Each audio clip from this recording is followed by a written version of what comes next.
माझे राष्ट्र माझा महाराष्ट्र। निम्मा तुम्ही निम्मा आम्ही या म्हणीप्रमाणे केळीच्या अनुदानाची रक्कम लुटली। जिल्हा प्रमुख महेश चिवटे यांचा गंभीर लोकशाही दिनामध्ये आरोप। तहसीलदार शिल्पाताई ठोकळे यांनी फेर तपासणी करण्याचे आदेश। ज्या शेतकऱ्यांचे खरोखर नुकसान झाले अशा केळी उत्पादक शेतकऱ्यांना अनुदान मिळालं नाही, मात्र ज्यांनी आयुष्यात कधी केळी लावली नाही त्यांना केळी नुकसान भरपाई मिळाली। तलाट्यांनी खोटे बनावट पंचनामे करून ठराविक लोकांना अनुदानाची रक्कम मिळवून दिली। या सर्व प्रकाराची खाते चौकशी करून संबंधितांवर गुन्हे दाखल करावे अशी मागणी शिवसेना जिल्हा प्रमुख महेश चिवटे यांनी आज लोकशाही दिनाच्या निमित्ताने तहसील कार्यालयात आयोजित बैठकीत केली।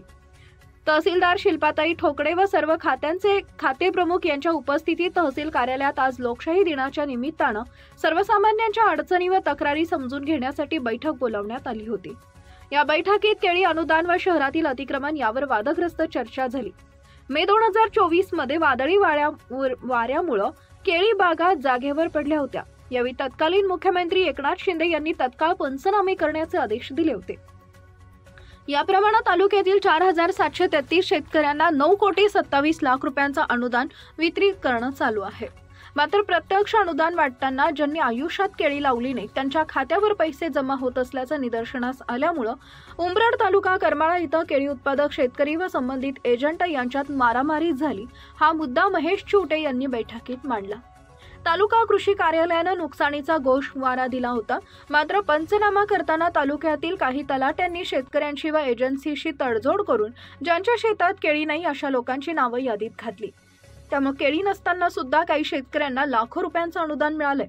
या संदर्भात खोटा व बनावट पंचनामा करण्यासाठी एजंट मार्फत काही तलाट्यांची मध्यस्थी करून 25 ते 50% रक्कम असं ठरवून व्यवहार केले असा आरोप तहसीलदार शिल्पा ठोकळे यांच्या समोर केला। काही शेतकऱ्यांची केवळ 1 गुंठा केळीचं नुकसान झालेलं असताना त्यांना 2-2 एकराचा लाभ मिळवून दिलाय। नुकसान झालेले दुसरीकडील फोटो पंचनाम्याला जोडून कागदपत्रात सुद्धा फेरफार केली असल्याची चर्चा आहे। ज्या शेतकऱ्यांचे मार्च 2024 मध्ये केळी नुकसान झाले व पंचनामा झाला नसल्यामुळे त्यांना रक्कम मिळाली नाही अशांनी शिवसेना कार्यालयात संपर्क साधावा असं आवाहन करण्यात आलंय।